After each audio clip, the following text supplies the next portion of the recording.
Hello guys, आज हम पढ़ेंगे कंपनीज एक्ट 2013 का यूनिट 3 जो हमारे डॉक्टर राम मनोहर लोहिया अवध यूनिवर्सिटी का यूनिट 3 है। उसके सिलेबस के अकॉर्डिंग जो यूनिट 3 है, अभी तक हम unit first, unit second, unit कर चुके हैं। अब यूनिट थर्ड करेंगे। ठीक है, 2 यूनिट हम कंप्लीट कर चुके हैं, अभी तीसरा यूनिट करेंगे। ठीक है, तीसरे यूनिट में हमारा जो पहला टॉपिक है, ठीक है, वो क्या है? मेंबरशिप। ठीक है, मेंबरशिप ऑफ अ कंपनी। एक कंपनी में मेंबरशिप कैसे होती है, किस चीज़ को हम मेंबरशिप कहेंगे। और मेंबरशिप को जानने से पहले हम ये जानें मेंबर कौन होते हैं। ठीक है ना, मेंबर कौन होते हैं, उनका एक्विजिशन कैसे होता है, ठीक है, और उनका टर्मिनेशन कैसे होता है, ठीक है, और उनका सस्पेंशन कैसे होता है, उनको सस्पेंड कैसे किया जाता है, उनका मेंबरशिप सस्पेंशन में कैसे लाया जाता है, और उनको अक्वायर कैसे किया जाता है, और उनको टर्मिनेट यानी ख़त्म कैसे किया जाता है। ठीक है, ये चीज़ हम सब देखेंगे। ठीक है, अभी ये हमारा पहला टॉपिक है यूनिट थर्ड का। ठीक है, इसमें हम पहले देखते हैं मेंबर कौन होते हैं। ठीक है, हमारा कंपनीज एक्ट का सेक्शन 2 सब सेक्शन 55, ठीक है, सेक्शन 2 सब सेक्शन 55 बताता है कि हर वो व्यक्ति मेंबर होगा, ठीक है, जो सब्सक्राइबर होगा मेमोरेंडम का, जिसने मेमोरेंडम को सब्सक्राइब किया है, और shall be deemed to have agreed, और ये माना जाएगा कि उसकी सहमति है, मेमोरेंडम को सब्सक्राइब करने में वो सहमत था, और उसकी सहमति है। किस बात की सहमति है? His name entered in the registered of member. ठीक है, कि उसकी सहमति से ही ये मान लिया जाएगा कि उसकी सहमति से ही रजिस्टर बनाया गया है मेंबर का, जिस रजिस्टर में सारे मेंबर्स के नाम लिखे होते हैं उसमें उसका नाम डाला गया है, उसकी सहमति से ये मान लिया जाएगा। ये डीम्ड है ना, डीम्ड जो लिखा है इसका मतलब होता है कि हम मान लेते हैं, अज्यूम कर लेते हैं। और दूसरा पॉइंट कहता है agrees in writing to become a member.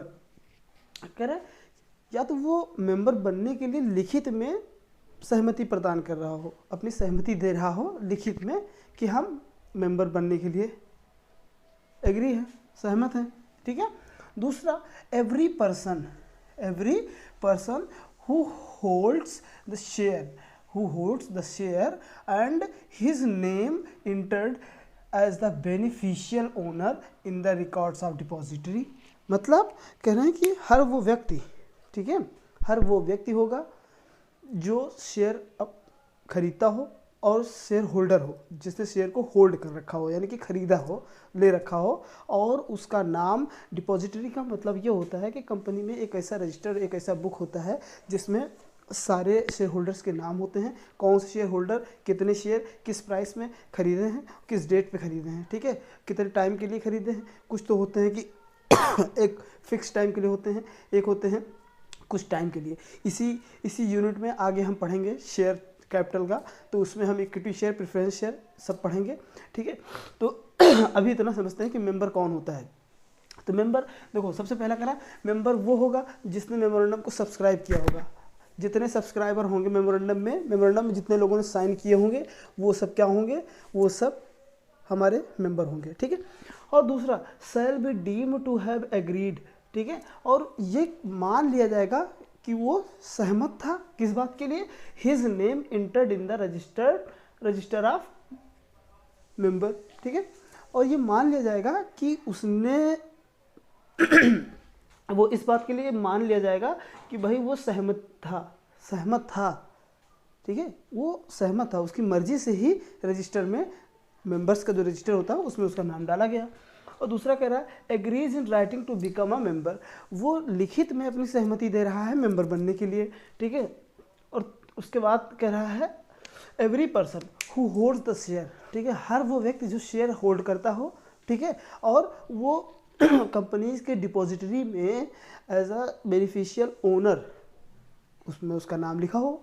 ठीक है, बेनिफिशियल ओनर मतलब वही भाई जिसके पास वो शेयर है, जो होल्ड कर रहा है, उसका नाम रजिस्टर में लिखा है, और उसका जो भी बेनिफिट आएगा, जो भी डिविडेंड आएगा, या उससे जो भी बेनिफिट अराइज होंगे, वो वो सारे के सारे उसी के होंगे, ठीक है, उस पर और किसी का हक नहीं होगा, ठीक है, ये समझ गए, ये मेंबर थे। अब मेंबर जब हम समझ लिए हैं, ठीक है, क्योंकि भाई किसी भी चीज़ को समझने के लिए, उसके आगे के प्रोसेस को समझने के लिए हमको पहले उसका बेस समझना होता है। अब हमको किसी कंपनी में मेंबरशिप कैसे होती है, कोई कंपनी की मेंबरशिप कैसे होती है, ठीक है, तो वो समझने के लिए पहले ये समझना चाहिए कि मेंबर कौन होते हैं, ठीक है, और उनको कैसे कहेंगे हम कि मेंबर हैं। तो उसके लिए हम सेक्शन 2 सबसेक्शन 55 देखेंगे, ठीक है। उसके आगे क्या होता है, मेंबरशिप का प्रोसेस क्या है, वो हम देखते हैं, ठीक है। हम देखेंगे कि एक्विजिशन ऑफ मेंबरशिप, ठीक है, मेंबरशिप किस किस तरीके से ली जा सकती है या फिर मिलती है, ठीक है, उसके तरीके क्या हैं, ठीक है, क्योंकि हमने मेंबरशिप ऑफ अ कंपनी का, देखो किसी भी कंपनी में सदस्यता के लिए क्या होता है, ठीक है, पहले हमको ये जानना पड़ता है कि सदस्य किसके कहते हैं, किसे कहते हैं, ठीक है। कोई भी कंपनी में सदस्य जानने के लिए हमें पहले कंपनीज एक्ट 2013 का सेक्शन 2 सबसेक्शन 55 पढ़ना है, ठीक है, उसमें जो बातें लिखी हैं वो सदस्य होंगे। फिर उसके बाद सदस्य तो पता चल गया कि हाँ ये सदस्य है, लेकिन सदस्यता मिली कैसे, मेंबरशिप ली कैसे गई, ठीक है, ये मेंबरशिप को जानने के लिए हम आगे का देखते हैं, ठीक है। आगे क्या कहता है कि subscribing to MOA, memorandum of association को सब्सक्राइब करके, ठीक है, पहला तरीका कि कोई भी व्यक्ति कंपनी का सदस्य बन सकता है मेमोरेंडम ऑफ एसोसिएशन को सब्सक्राइब करके, ठीक है। और सब्सक्राइब कैसे करता है, मेंबरशिप इज ऑटोमेटिक और डीम्ड टू हैव कॉन्ट्रैक्टेड। देखो इसमें जो membership is I am sorry, जो ऑटोमेटिक वाली बात कही गई है वो बस इतनी सी बात है कि देखिए जैसे ही कोई व्यक्ति कंपनी बनाता है, फॉर्मेशन कंपनी का करता है, ठीक है, फिर उसके बाद करने के लिए उसको जो ज़रूरी डॉक्यूमेंट्स होते हैं जैसे कि मेमोरेंडम ऑफ एसोसिएशन, ठीक है, वो जब सबमिट करता है तो उस पर जिन जिन लोगों के साइन होते हैं, ठीक है, क्योंकि कोई भी कंपनी बनाने के लिए वो मेमोरेंडम को साइन करेंगे और हर सब साइन करने वाले व्यक्ति के पास एटलीस्ट एक शेयर तो होना ही चाहिए। हमने पढ़ा था सॉलोमन एंड सॉलोमन केस, उसमें क्या था कि 7 लोग थे, पब्लिक कंपनी बनाई गई, सबके पास एक एक शेयर, 6 के पास एक एक शेयर, बाकी सॉलोमन के पास जो भी रहे हैं, ठीक है, वो हमने पढ़ा कि कम से कम एक शेयर तो सबके पास होना चाहिए, ये पॉइंट सिर्फ बताना है, ठीक है, हर मेंबर के पास। तो जैसे ही एक शेयर उसने वहाँ लिया और उस पर साइन किया मेमोरेंडम ऑफ एसोसिएशन पे, वो क्या बन गया, मेंबर बन गया, ऑटोमेटिक बन गया मेंबर। तो ये बात कह रहा है कि मेंबरशिप इज ऑटोमेटिक, और दूसरा कह रहा है डीम टू हैव कॉन्ट्रैक्टेड, और ये मान लिया जाता है कि कंपनी से इनका कॉन्ट्रैक्ट हो चुका है। कॉन्ट्रैक्ट कैसे होता है, देखो कंपनी प्रॉस्पेक्टस इशू करती है मार्केट में, ठीक है, हमने पढ़ा था प्रॉस्पेक्टस, इसको किस तरह से, invitation to offer, invitation to offer, ठीक है, पब्लिक को इनवाइट करती है, ऑफर देती है। पब्लिक को इनवाइट किस लिए करती है कि हम शेयर ला रहे हैं मार्केट में, अब आइए आप खरीदिए, ठीक है। तो अब देखिए जो बंदा है ये मिस्टर XYZ, ठीक है, ये X है, ये गए कंपनी से, ठीक है, सीधा क्या बोले, हमको भैया 100 शेयर चाहिए। इनवाइट तो उसने पब्लिकली किया, सबको किया, जनरल ऑफर दिया, लेकिन वो सिर्फ इनविटेशन टू ऑफर था। ऑफर अगर तब होता जब हम किसी पर्सनल व्यक्ति, किसी एक व्यक्ति को डायरेक्ट जाके उससे ऑफर करें, सिर्फ उसी के लिए वो ऑफर हो, किसी दूसरे के लिए ना हो। कोई बात हम कहें, हम कोई ऑफर देना चाहें किसी को, वो पर्सनली उसी व्यक्ति के लिए हो तो उसको हम ऑफर कहेंगे। लेकिन अगर हमने, ठीक है, अगर हमने सिर्फ न्यूज़पेपर में ऐड दे दिया कि भाई हम ला रहे हैं शेयर, ठीक है, जो चाहे खरीद सकता है, तो वो सिर्फ हम इनवाइट कर रहे हैं। जैसे मान लीजिए हम मॉल में गए, ठीक है, एक मॉल में गए, वहाँ हमको शूज़ खरीदने हैं, अब शूज़ वहाँ पे रखे हैं, उस पर दाम लिखा हुआ है 10,000, ठीक है, अब शूज़ पे 10,000 रेट लिखा हुआ है, उस पर लिस्ट लगी है, ठीक है। अब हमने देखो वो हमको ऑफर नहीं कर रहे हैं कि सर आप यही जूता लीजिए, नहीं, ऐसा नहीं है। क्यों, क्योंकि वहाँ पे तो बहुत सारे शूज़ लगे हैं, हमको जो पसंद आया उस पर 10,000 था, ठीक है, वो सब लगा दिया गया है एक शोरूम में लाइन से, वो सिर्फ इनवाइट करने के लिए, यानी इनविटेशन टू ऑफर के लिए, ठीक है, कस्टमर अट्रैक्ट होके वहाँ पे आएँ, ठीक है, उसको देखें। हो सकता है कि उसी इनविटेशन से उनका सामने जो लोग आ रहे हैं, ठीक है, जो पब्लिक आ रही है वहाँ पे, हो सकता है उससे उसका मन बदल जाए और वो उस इनविटेशन टू ऑफर को एक्सेप्ट कर ले। क्या कर ले? एक्सेप्ट कर ले। और जब एक्सेप्ट करेगी तो वो बन जाएगा कॉन्ट्रैक्ट, ठीक है। तो वही कह रहे हैं कि जब मेंबर्स ने मेमोरेंडम ऑफ एसोसिएशन को साइन किया है, सदस्यों ने, सभी सदस्य मिल करके कंपनी में कंपनी बनाने के लिए मेमोरेंडम ऑफ साइन, जब मेमोरेंडम ऑफ एसोसिएशन जब वहाँ सबमिट कर रहे हैं, ठीक है, मेमोरेंडम ऑफ एसोसिएशन को सबमिट करते वक्त उस पर सभी सदस्यों के साइन हुए हैं, हस्ताक्षर हुए हैं, तो वही जैसे ही कंपनी रजिस्टर्ड होती है और ये मान लिया जाता है कि इन मेंबर्स का कंपनी के साथ क्या है? कॉन्ट्रैक्ट हुआ है, ठीक है। मेंबर्स का कंपनी के साथ क्या हुआ है? कॉन्ट्रैक्ट हुआ है, ठीक है। तो वही मान लिया जाता है डीम्ड टू, देखो लिखा ना, डीम्ड टू हैव कॉन्ट्रैक्टेड, यही क्या बात कह रहा है कि मान लिया जाएगा कि उनका और कंपनी का कॉन्ट्रैक्ट हुआ है, ठीक है। दूसरा कह रहा है एग्रीमेंट एंड रजिस्ट्रेशन। देखो एग्रीमेंट एंड रजिस्ट्रेशन क्या होता है? पहला उसमें जो दिया गया है, agreement in writing, I am sorry, तो एग्रीमेंट एंड रजिस्ट्रेशन में पढ़ रहे हैं। इसमें पहला जो कह रहा है कि एग्रीमेंट इन राइटिंग, तो जो राइटिंग में होगा मतलब ऐसी बात है कि जो भी व्यक्ति, जो भी सदस्य, ठीक है, जो भी पब्लिक का कोई भी मेंबर हो, कोई भी आदमी हो, पब्लिक है वो, जनरल पब्लिक, वो आ रहा है और उसे राइटिंग में, ठीक है, लिखित में कंपनी को क्या दे रहा है, ठीक है, कंपनी को लिखित में दे रहा है कि हमको आपके शेयर खरीदने हैं और हमको आपके मेंबर बनने हैं, ठीक है, वो लिखित में दे रहा है। जो अभी हमने मेंबर की डेफिनेशन में पढ़ी ना कि उसका वो राइटिंग में एग्री कर रहा है, ठीक है, किस बात के लिए? कि बिकम अ मेंबर बनने के लिए वो लिखित में अपनी सहमति दे रहा है, ठीक है, ये हो गया। फिर उसके बाद entry in register of member, उसके बाद उसको रजिस्टर किया जाएगा, रिकॉर्ड किया जाएगा मेंबर्स के रजिस्टर में, ठीक है। बात समझ में आ गई? देखो पहली बात इसमें यह है कि कोई लिखित में कंपनी से एग्रीमेंट कर रहा है कि हमें कंपनी से कि हमें आपके शेयर खरीदने हैं, ठीक है। और जब शेयर खरीद लेंगे तो कंपनी से, देखो खरीदते वक्त जब तक खरीदे नहीं तब तक एग्रीमेंट चल रहा है, ठीक है, लिखित में, वो लिखित में दे रहा है कि हमको आप कितने शेयर खरीदने हैं, जो भी आपके रेट हैं, ठीक है। तो कंपनी उस पर हाँ बोल देती है। तो जब ऑफर एक्सेप्टेंस होता है तो एग्रीमेंट होता है, एग्रीमेंट लिखित में हुआ, ठीक है, राइटिंग में हुआ, दोनों के बीच में एग्रीमेंट। उसके बाद जब एग्रीमेंट हुआ, जब वो प्रॉपरली इन्फोर्सेबल हो गया लॉ के थ्रू, तो वो बन गया कॉन्ट्रैक्ट। और कॉन्ट्रैक्ट हो गया तो वो बेसिकली देखा जाए, जब एक कॉन्ट्रैक्ट क्रिएट हुआ तो वो एक मेंबर बन गया कंपनी का ना, कंपनी का मेंबर बन गया, तो उसका नाम कंपनी के मेंबर के जो रजिस्टर होता है जिसमें मेंबर्स का नाम होता है उसमें उसका नाम लिखना है। उसके बाद कहता है रजिस्ट्रेशन मोड, ठीक है। अब देखो रजिस्ट्रेशन के मोड कौन कौन से हो सकते हैं, ठीक है। कहते हैं कि किसी भी कंपनी में, ठीक है, रजिस्टर करने के लिए क्या होता है? पहले एप्लीकेशन होती है, ठीक है, एप्लीकेशन, उसके साथ पहले एप्लीकेशन होगा। एप्लीकेशन मतलब हमको मान लीजिए कुछ खरीदना है, ठीक है, कुछ खरीदना है, ऐसे छोटी दुकान से नहीं, हमको बड़ी दुकान से मान लीजिए कुछ खरीदना है, तो हम पहले क्या करेंगे?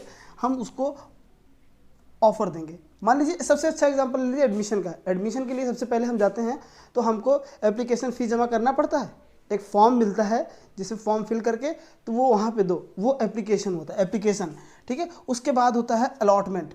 तो वो जब एप्लीकेशन सबमिट हो जाता है तो हमको अलॉट करते हैं, क्या करते हैं? अलॉट, सीट, कॉलेज की सीट अलॉट करते हैं। अलॉट करते वक्त वो फीस हमसे लेते हैं, ठीक है। जब वो हमको बता देंगे कि आपका एडमिशन हो गया, आप इतना फीस जमा कर दीजिए। पहले तो हम फॉर्म लेते हैं, फॉर्म का पैसा देते हैं, उसके बाद जो वहाँ पे एडमिशन कराते हैं तो एडमिशन का पैसा देते हैं, ठीक है। दो जगह पैसे देते हैं, पहला हो गया, पहला पैसा एप्लीकेशन का, दूसरा पैसा अलॉटमेंट का, ठीक है।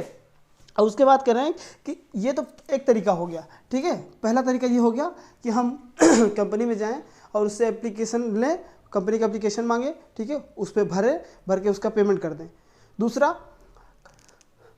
दूसरा तरीका ये है कि देखिए कंपनी के, मान लीजिए किसी कंपनी के शेयर मेरे पास है, ठीक है, मेरे पास रिलायंस कंपनी के 100 शेयर हैं, ठीक है, रिलायंस कंपनी के 100 शेयर हैं।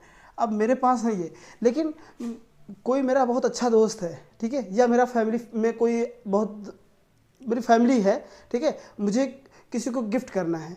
मान लीजिए मैं अपने किसी फ्रेंड को ही गिफ्ट कर दे रहा हूँ, ठीक है। मैंने कहा भाई ये ले 50 शेयर मैं तुझे गिफ्ट कर रहा हूँ, ठीक है, गिफ्ट विदाउट एनी कॉस्ट, ठीक है, मैंने गिफ्ट किया। तो वो अब देखो जैसे ही मैंने उसको दिया, ठीक है, वो ट्रांसफ़र उसके पास ट्रांसफ़र, तो वो 50 शेयर का मुझे वहाँ पे बताना पड़ेगा कंपनी के, मैंने 50 शेयर इधर ट्रांसफ़र किए हैं, तो वो 50 शेयर का मालिक हो गया, यानी कि वो भी कंपनी के रजिस्टर में उसका भी नाम मेंशन हो गया, वो भी कंपनी का मेंबर बन गया, ठीक। और दूसरा देखो सेल भी कर सकते हैं हम चाहें तो किसी को बेच दें, जैसे हम बेचेंगे, मान लीजिए हमारे पास 100 है, हम 50 बेच दिए, तो अब वो 50 जिसने खरीदा वो भी कंपनी का मेंबर बन गया, या हम गिफ्ट कर दिए, जिसको दिए वो भी कंपनी का मेंबर हो गया। सेल, गिफ्ट या किसी अन्य मोड से भी वो, अन्य तरीके से भी वो दे सकता है, ठीक है। उसके बाद कहते हैं ट्रांसमिशन, ठीक है, इसमें आता है, देखिए लिख ही देते हैं हम, क्योंकि चीज़ें ना अब ऐसे थोड़ा सा हो सकता है कन्फ्यूज़ हो जाए आप, ठीक है। देखो पहला होगा एप्लीकेशन एंड अलॉटमेंट, ठीक है, अलॉटमेंट। दूसरा हो जाएगा आपका सेल, गिफ्ट या एनी अदर मोड, ठीक है, एनी अदर मोड, ठीक है, फर्स्ट, सेकंड और थर्ड है ट्रांसमिशन। अब देखिए मान लीजिए ट्रांसमिशन ये होता है कि मेरे पास कंपनी के 100 शेयर हैं, ठीक है, और मेरे पास कंपनी के 100 शेयर हैं, मैंने किसी को नॉमिनी बना दिया है, अब मेरी डेथ हो जाती है, ठीक है, मेरी डेथ हो गई, तो मेरा जो नॉमिनी है, जिसको मैंने नामित किया है, जिसका नॉमिनी पे उसका नाम लिखा है, ठीक है, तो वो शेयर ऑटोमेटिकली उसके पास ट्रांसफ़र हो जाएंगे, ट्रांसमिट हो जाएंगे, और वो बन जाएगा कंपनी का मेंबर, ठीक है। या फिर मैंने वसीयत की है, विल की है, ठीक है, तो विल में भी जिसका नाम मेंशन किया होगा, ठीक है, वो भी उसमें रजिस्टर हो जाएगा, कंपनी के रजिस्टर में रजिस्टर हो जाएगा एज अ मेंबर, ठीक है। या फिर मान लीजिए मेरे पास 100 शेयर है और मैं लूनेटिक हो गया, ठीक है, इडियट हो गया, चीज़ें मुझे समझ नहीं आ रही हैं, मैं पागल हो गया, बेवकूफ़ हो गया हूँ, मुझे कुछ समझ नहीं आ रही है, तो उस कंडीशन में क्या होगा, जो हमारा मतलब नॉमिनी होगा उसको ऑटोमेटिकली ट्रांसफ़र हो जाएंगे, ठीक है। और इंसॉल्वेंसी है, मान लीजिए कंपनी में हम कंपनी ही हैं, मान लीजिए हम सोल प्रोप्राइटर हैं, या ओपीसी है, हमारा ओपीसी है, हमने किसी पब्लिक कंपनी के 1000 शेयर खरीद रखे हैं, ठीक है। अब मेरी कंपनी, देखो ओपीसी में तो नॉमिनी का प्रोविज़न होता है, ठीक है। अब मान लीजिए मैं इंसॉल्वेंट हो गया, मैं मतलब तब दिवालिया हो गया, मेरे पास कुछ अब नहीं रह गया, बर्बाद हो गया, तो मेरा जो नॉमिनी है वो शेयर ऑटोमेटिकली उसके पास चले जाएंगे, और जब उसके पास जाएंगे तो वो बन जाएगा कंपनी का मेंबर। तो अब समझ में आई आपको 3 तरीके, ये 2 तरीके समझ में आ गए एग्रीमेंट और रजिस्ट्रेशन का। लास्ट है जो सबसे ज़्यादा इम्पॉर्टेंट है, बेनिफिशियल ओनर, ठीक है। बेनिफिशियल ओनर किसको कहेंगे हम कहते हैं every person holding shares and whose name is entered as beneficial owner in the record of, कहाँ पे, डिपॉजिटरी, ठीक है, जो हमने उसके डेफिनेशन में ही पढ़ा था मेंबर के, कि देखो हर वो व्यक्ति मेंबर माना जाएगा, ठीक है, जो बेनिफिशियल ओनर है, जो शेयर को होल्ड करता है एज अ बेनिफिशियल ओनर, ठीक है, शेयर रखता है अपने पास खुद, जिसे उसका सारा बेनिफिट उसी को मिले, वही ओनर है, ठीक है। और उसके बाद क्या होगा, उसका नाम भी रजिस्टर्ड हो डिपॉजिटरी में। अब देखो membership through depository participant in case of allotment of demat. देखो अब डीमेट क्या होता है, अगर हमको शेयर मार्केट में ट्रेड करना है, ठीक है, शेयर मार्केट में जाना है, कंपनी के शेयर खरीदने हैं, तो सबसे पहले हमको ऑनलाइन एक अकाउंट बनाना पड़ता है, ठीक है, जिसको बोलते हैं डीमैट अकाउंट, ठीक है। डीमैट अकाउंट ऐसा अकाउंट होता है जो ऑनलाइन क्रिएट होता है, जिससे कि हम किसी भी कंपनी के शेयर कभी भी खरीद के कभी भी बेच सकते हैं, ठीक है। तो उसमें, क्योंकि उसमें क्या होता है, जो बंदा, मान लीजिए अब हम आज किसी कंपनी के 100 शेयर खरीद लिए, हमने रिलायंस के हमने फिर से 100 शेयर खरीद लिए डीमेट के थ्रू, ठीक है, मेरा ऑनलाइन अकाउंट चल रहा है डीमेट का, तो मैंने डीमेट से 100 शेयर खरीद लिए रिलायंस कंपनी के, ठीक है, जो कि कितने के हुए, 10,000 के, ठीक है। अब 10,000 के हो गए, अब 10,000 के शेयर हमने खरीदे, हमको लगा कि भाई शेयर, रिलायंस का शेयर रात में डाउन हुआ, 1 घंटे बाद डाउन हो गया, ठीक है, और उसके बाद फिर मुझे टेंशन हुई, अगले ही पल जैसे ही उसका कीमत थोड़ा सा भी बढ़ा, मैंने तुरंत बेच दिया, क्योंकि जब मैंने खरीदा तो मेरा नाम कहाँ पे था, कंपनी के रजिस्टर में था। ठीक है, किस कंपनी के रजिस्टर में, डिपॉजिटरी के। ठीक है, डिपॉजिटरी पार्टिसिपेंट के रजिस्टर में मेरा नाम लिख गया था। अब देखो, अब जैसे ही मैंने शेयर बेचा तो मेरा नाम हटा के वो तुरंत उसका नाम मेंशन कर देंगे, क्योंकि अगर ये कंपनी के केस में इधर एग्रीमेंट एंड रजिस्ट्रेशन वाला प्रोसेस में होता तो उसमें कंपनी में कब लिखा गया, उसको कब काटा गया, कब अगले का नाम चढ़ेगा, क्योंकि हम भाई आज खरीदे, सुबह खरीदे, शाम को बेच दिए शेयर। तो अब भाई कंपनी का काम यही थोड़ी बैठा है कि वो सुबह चढ़ाए फिर शाम को काट दे, फिर दूसरे का चढ़ाए फिर दूसरे का काटे, ऐसा नहीं करेगा। तो वो डीमेट अकाउंट में, ठीक है, डिपॉजिटरी सिस्टम होता है जिसमें वो शेयर जो खरीदता है, जो बेचता है, उसके रिकॉर्ड ऑनलाइन मतलब चलते रहते हैं। जैसे कि मान लीजिए मैंने बैंक से अभी मैंने अपने बैंक में 100 रुपये जमा किए, तुरंत मुझे मैसेज आता है 100 rupees credited in your account. ठीक है, अब मैंने 1 घंटे बाद फिर से निकाल लिया 100 रुपये, तो फिर से मैसेज आता है 100 rupees is debited from your account. ठीक है, अब देखो 100 जमा किए, क्रेडिट निकाला, तुरंत मैसेज आ गया। ठीक है, नीचे तुरंत अपडेट हो गया। तो वो सिस्टम होता है, सॉफ्टवेयर होता है उसमें। समझ आई बात, इतनी बात समझ में आ गई। फिर हम देखते हैं इसमें कुछ इंपॉर्टेंट केसेस हैं इन सब के। ठीक है, 3 इंपॉर्टेंट केसेस हमने लिख रखे हैं, क्योंकि 3 फॉर्म हैं, तो 3 फॉर्म की वजह से हमने 3 इंपॉर्टेंट क्वेश्चन केसेस लिखे हैं। ठीक है, देखो पहला कहते हैं UP oil mills versus Jamuna Prasad. ठीक है, UP oil mills versus Jamuna Prasad sorry, mills की स्पेलिंग डबल एल होगा। ठीक है, UP oil mills versus Jamuna Prasad. इसमें क्या कहा था, subscriber of MOA of a company are deemed. ठीक है, मतलब यही बात कर रहा है जो उसमें हमने पहले पढ़ा था कि जो भी व्यक्ति, जो भी सदस्य मेमोरेंडम ऑफ एसोसिएशन को सब्सक्राइब करते हैं, ठीक है, सब्सक्राइब करते हैं, उनको मान लिया जाता है, डीम्ड कर लिया जाता है, डीम किया जाता है, माना जाता है कि वो कंपनी के मेंबर हैं। ये बात इस केस में कही गई थी। ठीक है, और दूसरा है हंसराज वर्सेस अस्थाना। ठीक है, हंसराज वर्सेस अस्थाना, इसमें कहा गया था कि जब कंपनी वाइंड अप हो रही है, ठीक है, at the event of the wind up, जब कंपनी बंद हो रही है, ठीक है, a member by estoppel will be liable. ठीक है, देखो स्टॉपल हमने इंडियन एविडेंस का सेक्शन 115 में पढ़ा होगा। ठीक है, स्टॉपल हर वो व्यक्ति होता है जो मतलब जो रियल में है, मान लीजिए ये रियल में ओनर है, ठीक है, किसी कंपनी का, लेकिन ये कुछ नहीं बोल रहा, एक दूसरा व्यक्ति ही पास में खड़ा है, ये ऐसा एक्ट कर रहा है कि जैसे यही ओनर है। ठीक है, लेकिन ये इसको स्टॉप नहीं कर रहा है, रोक नहीं रहा है, मना नहीं कर रहा है। ठीक है, तो ये स्टॉपल हो गया। ठीक है, कह रहा है कि स्टॉपल विल बी लायबल, तो ये लायबल होगा कंपनी के उस केस में, कब, जब कंपनी वाइंड अप हो रही है। ठीक है, क्योंकि इनको क्या हुआ, इनको क्या माना जाता है, देखो जैसे मान लीजिए कोई कंट्रीब्यूटरी जेन्युइन मेंबर है, ठीक है, कोई जेन्युइन मेंबर है और वो वाइंडिंग अप के टाइम पे स्टॉपल की तरह बिहेव कर रहा है, ठीक है, थर्ड पार्टी की तरह बिहेव कर रहा है, तो वो क्या होगा, लायबल होगा, इस केस में बताया गया। ठीक है, और तीसरा है हमारा Hardilia universe limited versus Renu Jain. ठीक है, इस केस में कहा गया कि जब शेयर अलॉट किए गए, ठीक है, और शेयर सर्टिफिकेट साइन कर दिए गए, ठीक है, और नेम इंटर कर दिए गए रजिस्टर में। ठीक है, कह रहे हैं कि जब शेयर अलॉट कर दिया गया और शेयर सर्टिफिकेट इशू कर दिया गया, ठीक है, मतलब हमको 100 शेयर चाहिए थे, हमको 100 शेयर दे दिए, कंपनी ने अलॉट कर दिए, और उसी के साथ साथ एक सर्टिफिकेट इशू कर दिया जिसपे 100 शेयर का लिख दिया गया। ठीक है, और कह रहे हैं कि और हमारा नाम भी तुरंत चढ़ा दिया कंपनी के रजिस्टर पे। ठीक है, the allottee becomes the share holder irrespective whether the allottee receives the share और नॉट। ठीक है, कह रहे हैं इस केस में कहा गया कि देखो सिर्फ जजमेंट में बता रहा हूँ, इस केस का जजमेंट जो था इसमें यह कहा गया कि मान लीजिए किसी कंपनी ने आपको शेयर अलॉट किए, ठीक है, मान लीजिए मैं जाता हूँ रिलायंस में, मैंने रिलायंस में कहा कि सर मुझे 100 शेयर चाहिए, मैंने 100 शेयर के पेमेंट कर दिए, ठीक है, जो भी उनका रेट था मैंने 100 शेयर के पेमेंट कर दिए। अब 100 शेयर मुझे अलॉट कर दिया और उसी के साथ साथ मुझे तुरंत एक सर्टिफिकेट भी दे दिया जिस पे लिखा था 100 share allotted to the Shoaib Khan. ठीक है, उस पर लिख दिया, कंपनी की मुहर, साइन, सब कुछ, सारे डायरेक्टर जिनकी ज़रूरत थी सबकी करके वो हमको दे दिया गया, और तुरंत ही मेरे सामने ही कंपनी के रजिस्टर में मेरा नाम लिख दिया गया।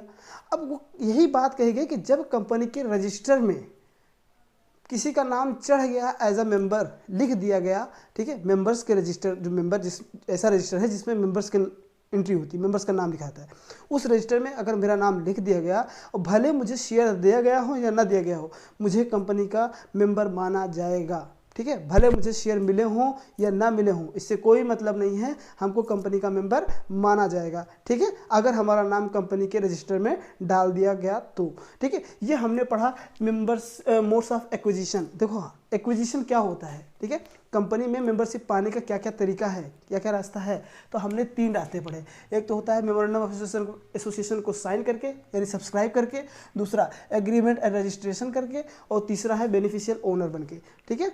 ये 3 चीज़ें हमने पढ़ी, इसके अंदर के भी हमने पढ़ लिए। ये वैसे तो बुक में हमारे बहुत बड़ा दिया हुआ है, लेकिन हमने इसको छोटा करके शॉर्ट फॉर्म में करके बताया है, ठीक है। चीज़ें आपको समझ आ रही हैं तो ठीक है, नहीं समझ में आ रही हैं तो डिस्क्रिप्शन में मेरा मेल भी दिया हुआ है और मेरा व्हाट्सएप कांटेक्ट भी दिया हुआ है, ठीक है। आप मुझे पर्सनली मेल करके या पर्सनली व्हाट्सएप करके मुझे क्वेश्चन पूछ सकते हैं, ठीक है। कोई डाउट होता है तो आप हमसे पूछें ज़रूर और हमको बताएं। अगर कोई चीज़ें नहीं समझ में आ रही है तो मैं कोशिश करूँगा कि आपको और अच्छे से समझाने की, ठीक है।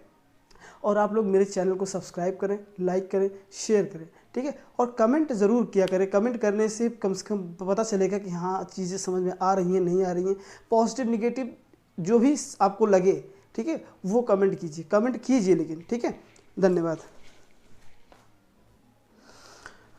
एक छोटी सी बात रह गई है गैस, वो भी मैं सोच रहा हूँ कि लगे हाथ आपको बता ही देता हूँ, क्योंकि वैसे भी अगले वीडियो में छोटी सी बात मेंशन करने के लिए मुझे एक्स्ट्रा 5 मिनट लगेंगे, तो मैं इसी में ही कवर कर देता हूँ, ठीक है। ये पूछ रहा है, हमारा कंपनी लॉ कह रहा है कि क्या एक माइनर कंपनी में मेंबर बन सकता है, ठीक है।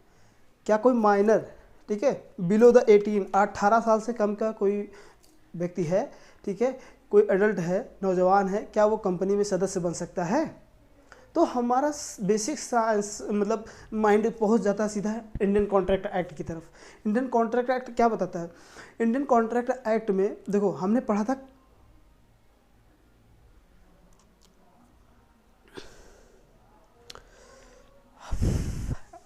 ठीक है, हमने इंडियन कॉन्ट्रैक्ट एक्ट में पढ़ा था कॉम्पिटेंसी, ठीक है। कॉम्पिटेंसी में पढ़ा था कि minor can not contract with anyone, minor contract नहीं कर सकता किसी के साथ। और इसका एक बहुत ही फेमस केस भी था, मोहरी बीबी वर्सेस धर्मदास घोष। उसमें क्या डिसाइड किया गया, ठीक है, कि माइनर के साथ अगर कोई एग्रीमेंट करेगा या कोई भी उसके साथ एक्टिविटी ऐसी हुई जिससे कंपनी शेयर अलॉट कर रही है या शेयर के मामले में या मेंबरशिप दे रही है, तो वो इलीगल होगा, वाइड होगा, इलीगल नहीं वाइड होगा, ठीक है। उसका कोई मतलब नहीं रह जाएगा, ठीक है। कल को अगर शेयर से लेकर रिलेटेड कोई इशू हो जाता है तो कोई भी केस लेके नहीं जा सकता है कोर्ट में, ठीक है।